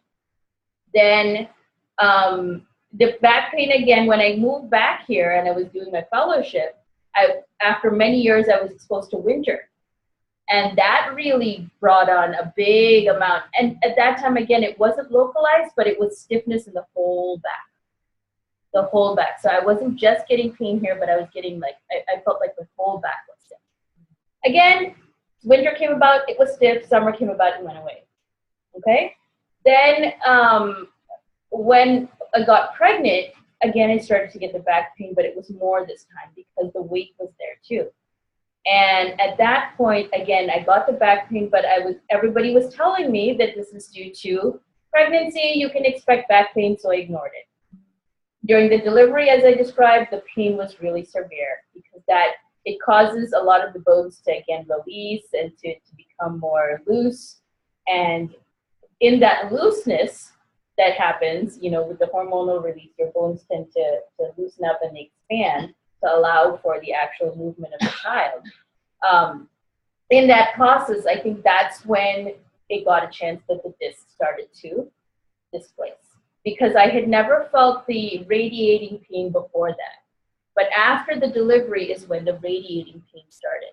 So I did have the history of the back pain, but I didn't have the history of the radiating pain. The radiating pain started after the delivery. Again, as usual, I ignored it because everybody told me this is normal. So, okay, fine. So what I used to do is I actually applied a whole lot of shalagi, a lot. But at that point, I started getting the radiating pain and I started getting the numbing. So you asked if I had swelling off and on. I used to have the swelling and I had the numbing pain, the numbing here.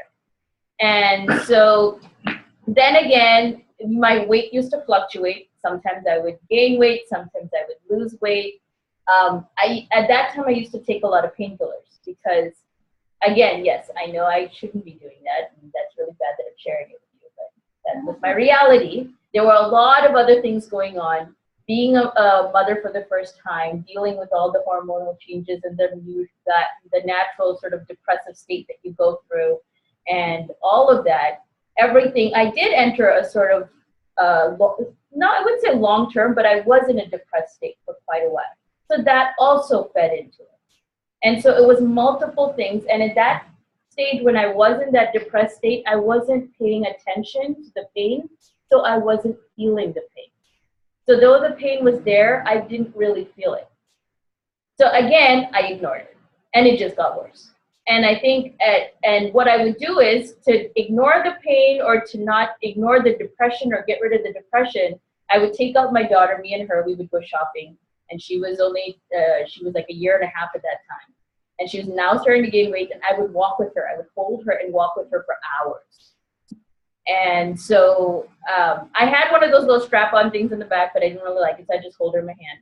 And we would go, I would take her shopping, and we would walk around in the marketplace in Bangalore, and I would hold her the whole time. So that, again, added to more amount of stress on my back and more pain. And I think that's when it started to get really bad.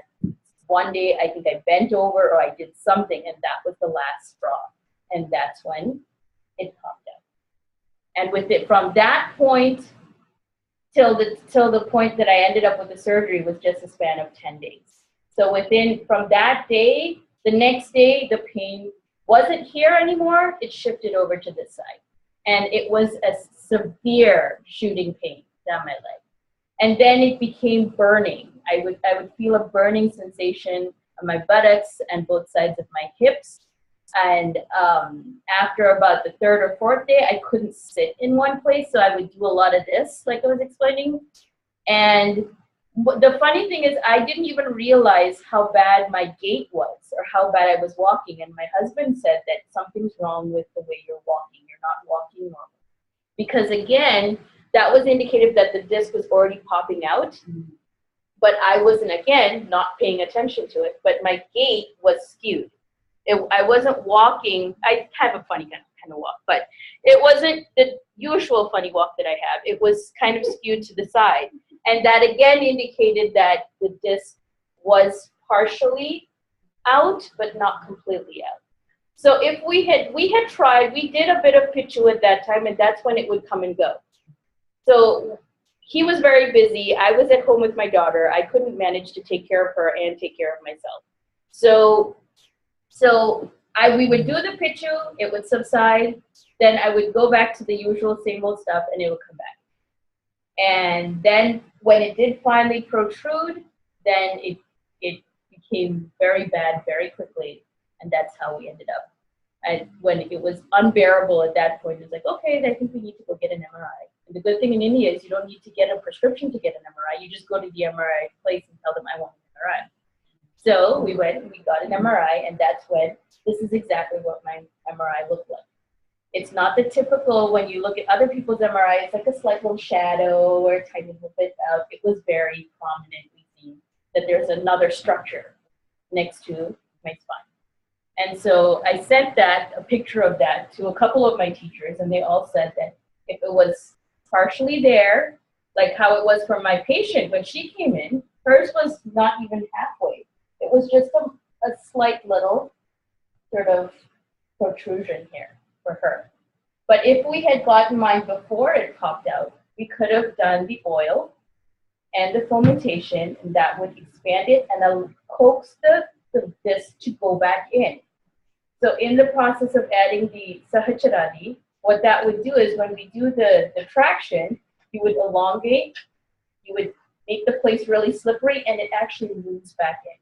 And in that process also, the oil helps to strengthen the surrounding structures and the muscles so that it stays there. And when it stays there, then it allows it to keep it in place. Okay, that was the purpose of this treatment. So it worked really well for my client, for my patient. But for me, it was so far out that even if we did elongate, there's a very small, a very thin film that actually surrounds your disc that keeps the spongy stuff inside. It's sort of like a balloon casing for it. I'm sorry? Annulus fibrosis. Yes. And so what happens is that broke. And so the inner portion would fill the disc actually came out. So there was no way for me to get that back in. So that's the reason why we ended up having to go for the surgery. And they removed that. They did not remove the outer coating, so that is what helped to have the bones fused.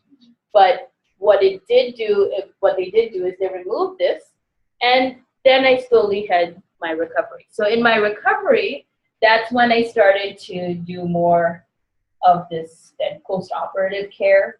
So when the wound finally healed, I asked my doctor, and he was really a wonderful person that, he said, I asked him, can we start doing our treatment now? And he said, yeah, as long as this is healed and you don't have any issue of infection, go ahead.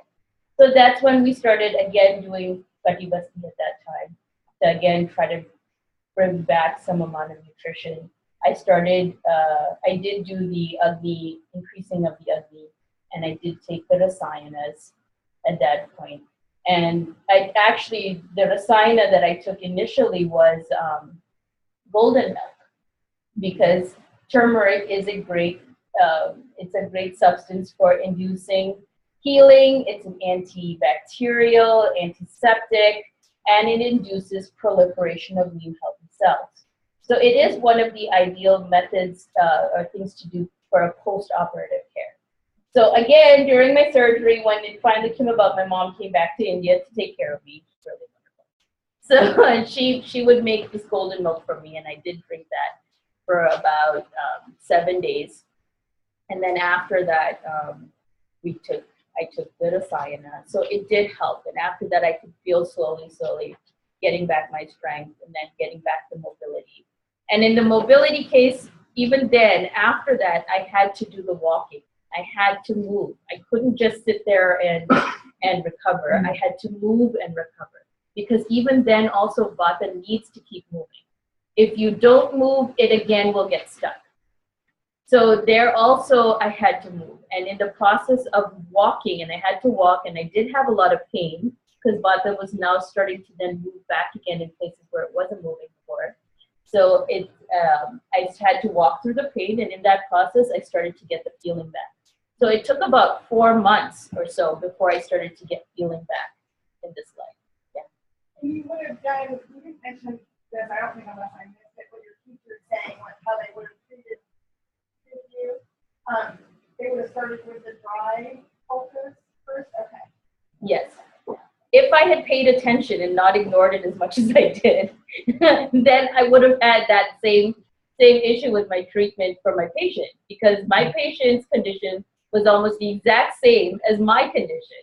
The only thing is I ignored it and I let it go beyond a point that we could treat it with our medicine. So with her, we did exactly what we could have done for me, and she was treated fine, and she went home after 2 weeks, and she was good and went back to the same household activity. And it was still good, you know. We didn't have a follow-up with her to see if she had any other Vata conditions, but she didn't change that. She didn't change. I told her she should wear, you know, flip-flops or wear something on her feet when she's walking around that really cold floor. And, you know, if she should probably get a maid, because she's not at that age now where she should be bending and, you know, cleaning her floors. If she could at least, instead of doing that, get a standing mop and stand and do it, that'll probably still be easier than if you know, get down on your knees and do this.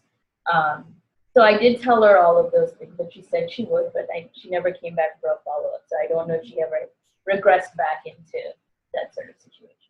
But ideally, that would have been the same treatment for me as well. Yeah, but I was the severe, not so good case. The not great example of Ayurvedic treatment, whereas my patient was the really great example of Ayurvedic treatment. You were 5'9" before?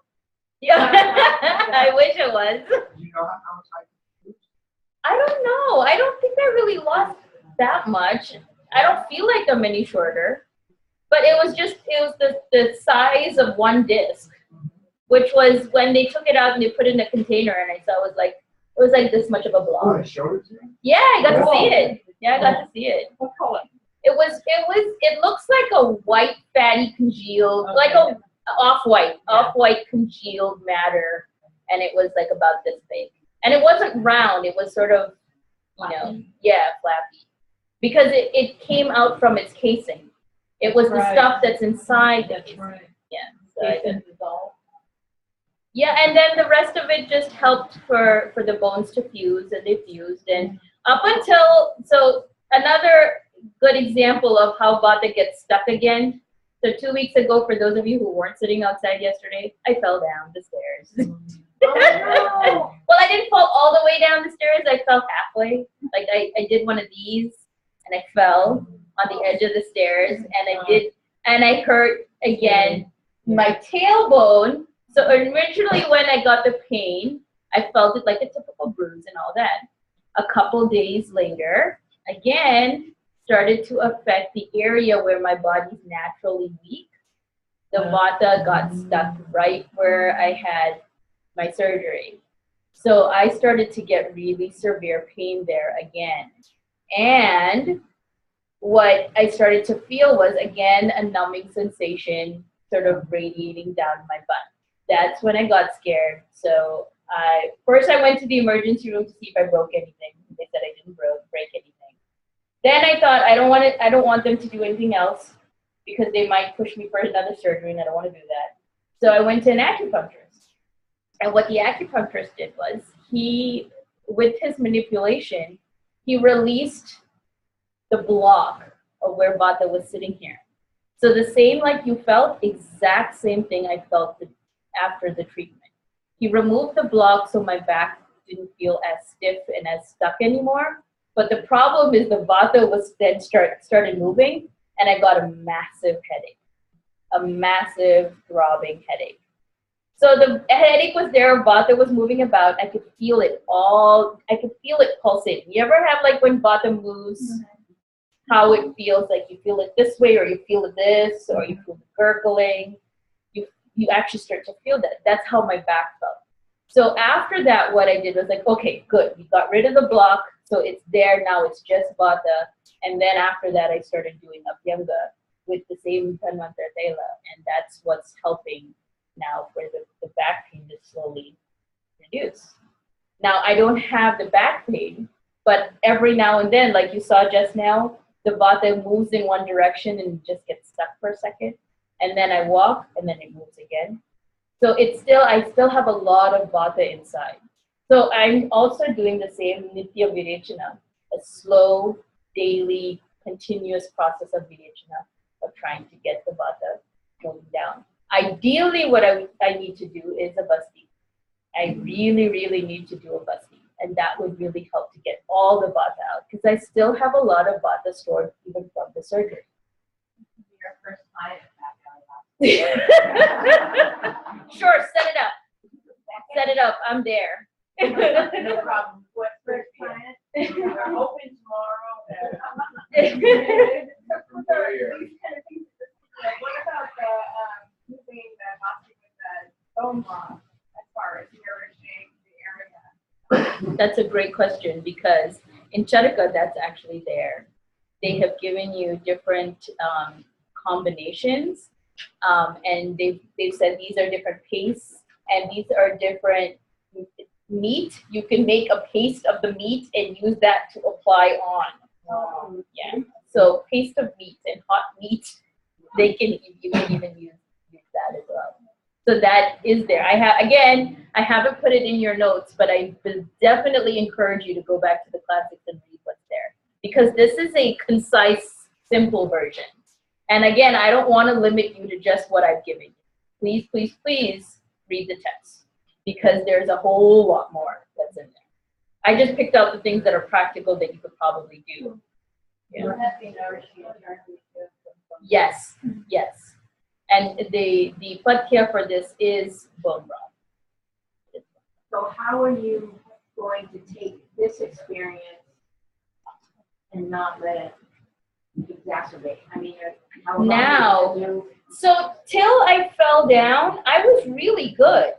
The only thing is, I did realize that I do have still a lot of Vata stored, and I figured that out after I started doing the Takra, because the amount of Vata that kept coming out of nowhere, it just keeps coming to my stomach and flushing out, and coming in, flushing out, coming in. Every single day, I would get bloated, and then it would go away. It was like a constant balloon. Inflation and deflation. That's what was happening when I take Takra, because I have so much of it. So I didn't realize how much I had until I started taking it, until the channel started getting using clear. that for your Nidana Varechana? Is that what you're using? Or No, the using Nitya Virechana, I am using castor. For my Nitya Virechana, it's the same thing. I'm using castor, because I find that it's the best way to get the Vata out without feeling that gurgling, moving, or the stuck feeling of Vata. Yeah. So and also when Vata moves out, it should move out easily instead of moving out with pain. So you ever notice, like, if you induce a Virechana and when it comes out with force, it can be painful. Like it's everything stuck, and then all of a sudden it just comes out, and then it's so much force because the Vata is coming out, it becomes painful, and then you feel really horrible after. With this, what it does is it does still come out, but it doesn't come out. It doesn't come out with so much force. It comes out with, and then I don't feel as horrible with it. It's really yucky to drink it or to take it, but it's one of the process. Another thing that I'm taking is I am taking Shalaki. So the same The same company that makes the ointment, they also have this as a tablet, and the ingredients for this is gugulu, which is a very good anti-arthritic, anti-lipidemic herb. So in both aspects, it works for me. It also has, again, an extract of castor, and it also has guruchi. So the ingredients, these three ingredients work really well for the condition that I have. So it's actually typically indicated for arthritis, but you can see even in arthritis or even in my condition, it's both the same. Would you, what your time frame? I'm taking this two times a day, once after breakfast and after dinner. And how long are you gonna? I'm going to take this for, I think, around 2 months because I have quite a bit. So I've kind of anticipated for about 2 months. We're gonna hold you to it. Yeah. No, I'm taking it very religiously. That's why I walk with it. I'm curious as to the pharmacology of castor oil. I've never looked it up. Is it non-digestible oil, so things are sliding through, or is it a bowel irritant like Senator castor or rhubarb? I think it does. I think it induces purgation. It induces the release of contents from the colon. That's why even if a person is constipated and they take castor oil, it helps to push it out. The only thing is, that's a good question. I'll look up that activity. From our perspective, it is snigdha, vata anulomana. It reduces vata to move downwards. But it's probably not as irritating as like the senna-based last. Oh, Are you asking for stimulus? Like, Yeah. Oh, right. Okay, you mean inducing purgation. I heard that I had read that Castor. It is partially an irritant because the seeds itself is poisonous. Yeah. It's partially poisonous. And even in Ayurveda, castor is considered as a vishadravya. It's a mild poison. So it is an irritant in the sense that it can work that way as well. But then when we use it in specific conditions, it works because of the fact that it has that property. So that's why we would never use castor in a pitta condition, because it's too irritant and too strong, too potent, that it would further aggravate pitta. So that's sort of the contraindication. If there are pitta situations or pitta-related symptoms, you do not want to use the castor oil because that will aggravate it. Okay. So what do you use? I happened to me. I did a cleanse on my own, and it was horrible. And I didn't really while.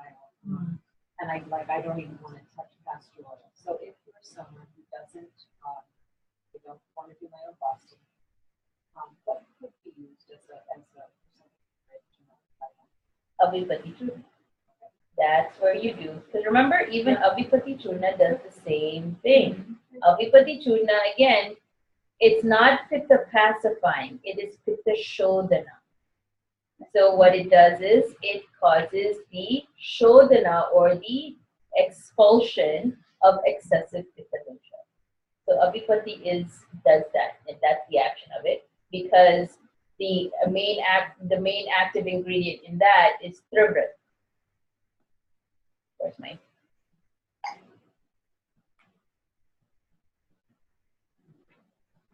Let me find the botanical name for you. Where's my? I'm sorry, my memory is gone. I don't remember all the botanical names anymore. And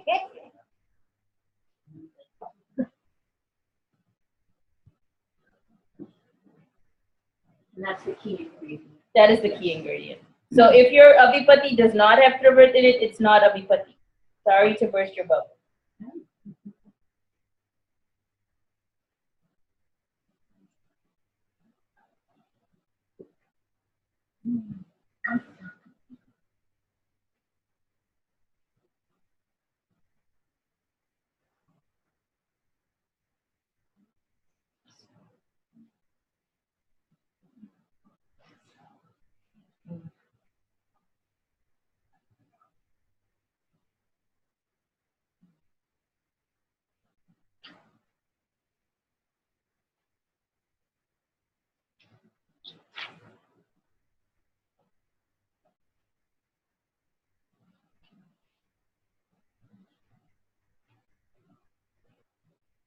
But even though, you know, so I'm thinking here, a pitta predominant prakriti who has either sciatica or some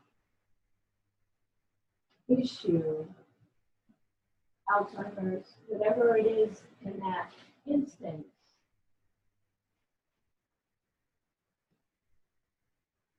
When you say don't take castor in pitta conditions, it's meaning a pitta aggravation or disease versus the vata that's predominant in the aggravation.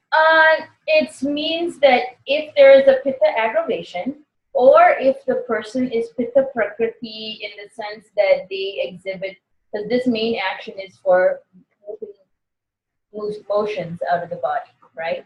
So if the person is a pitta prakriti person but doesn't have a problem with the motions, even that is not an issue. But if the person is a pitta prakriti person who tends to have looser stools, or if they have even one bowel evacuation but more on the loose side than on the compact side, that indicates that if they take castor oil, they're probably going to have a very severe reaction.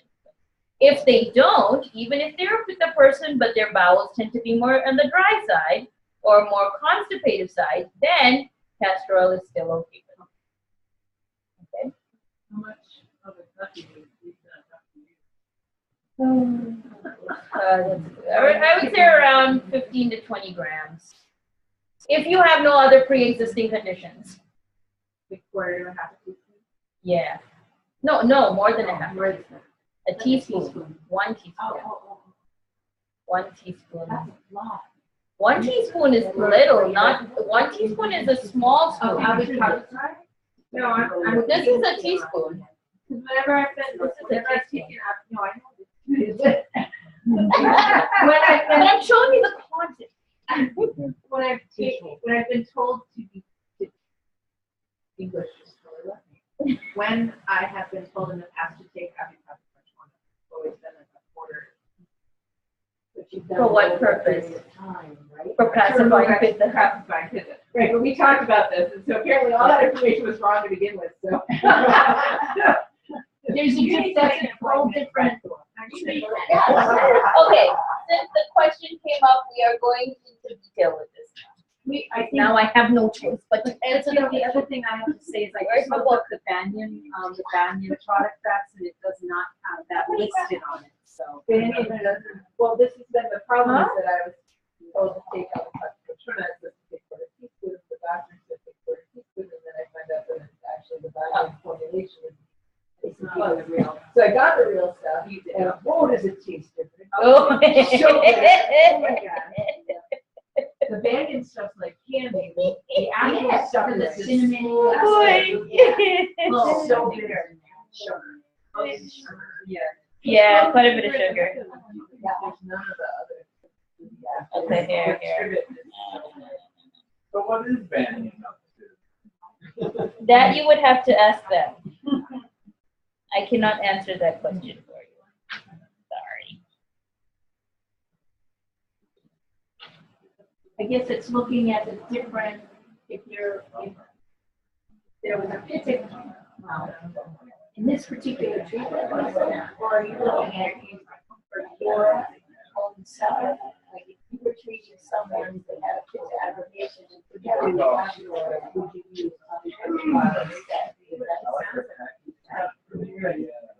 For myself, for others, but they're not.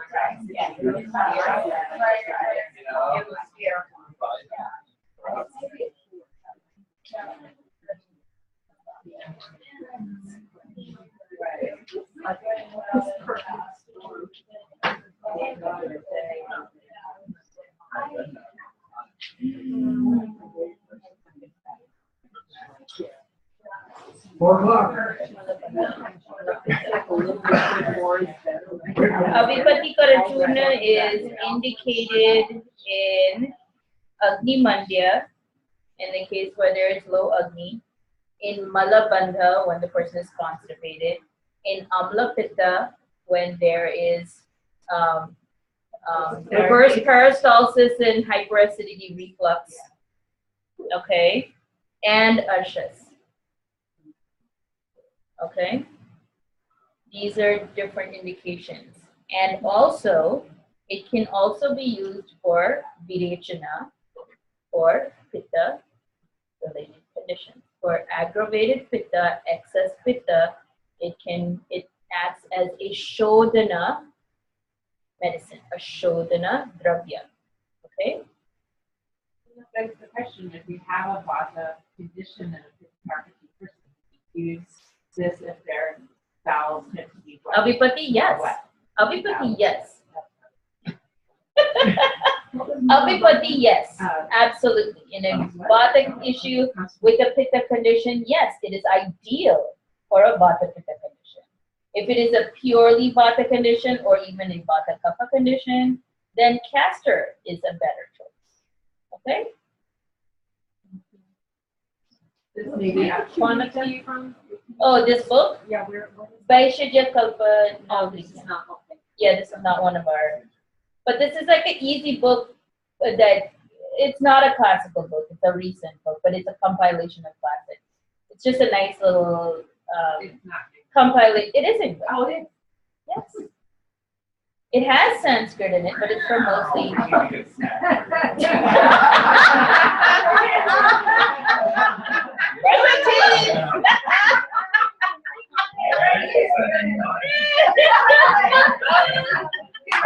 so sorry. I didn't read it. It's okay. I didn't realize I came across like that. I don't even know my own hunger. Okay. Maybe you'll get the first busking for our underground operation. Question from Maya. Okay. You get 1 teaspoon of paprika, 1 teaspoon. 1 teaspoon. Okay. Will you break it down? Is it break time? Yes, it is. It's break time. See, she's pointing at me.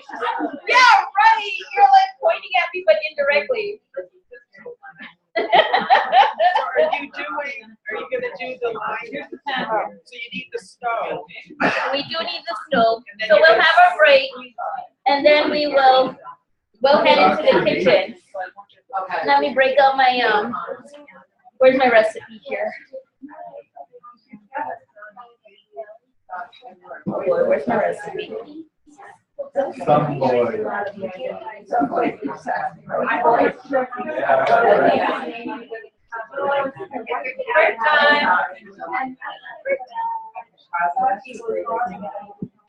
Oh, yeah. Break time, Maya. So our next practical is going to be on your Pinda Swedana handout. Jambira Pinda Sweda.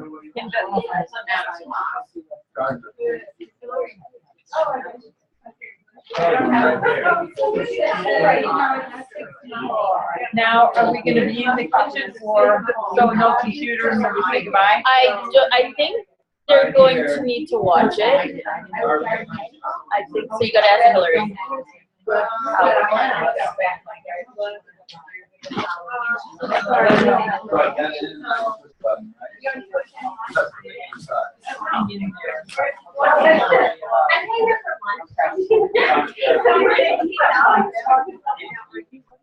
Anybody need ajwain powder? Oh, I have some, thank you. Yeah, I just got some of that exactly into the store, Yeah. because I found out it was It's so much Yeah. better than the seeds. And you know what else I bought then? I got that black salt. Oh, You had okay. the picture lessons. That smells kind of bad. It's like Yeah. sulfury. Yes, And it I got it is. home, I was all excited about that.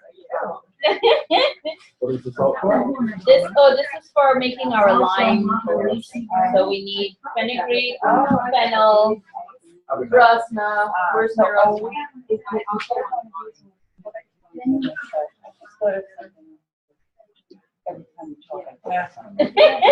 But I haven't, and I always attribute it to Brenda. I have this swollen, no pain, swollen. I just ignored it for years, so it's fine. No pain, but it's noticeable when I run. It's bigger. So it's definitely competition. Yeah, But the yeah. Vata is It's what stuck. caused. Yeah. Right. So I'm just gonna try this. Yeah. Come back. Yeah. And then put on debauchery oil with the lemon. Yeah. Yeah. Thank you. You're welcome. Okay.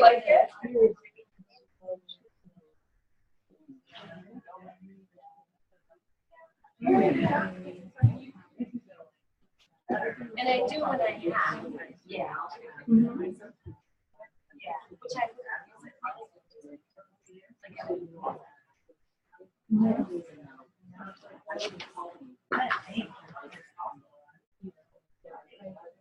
I mean, that would be like.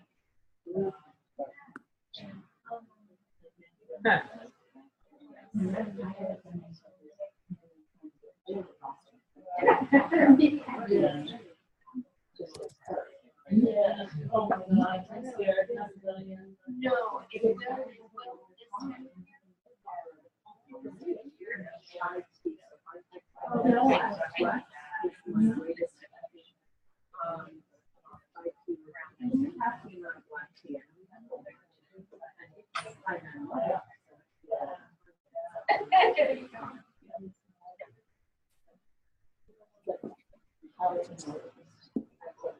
Our part from here, I go home.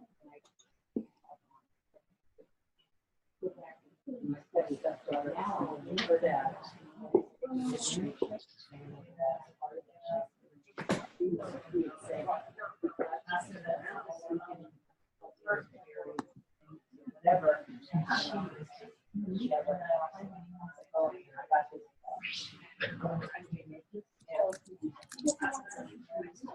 I'm triangulating. I asked you how you were doing. I'm like, I'm so Yeah. grateful that you're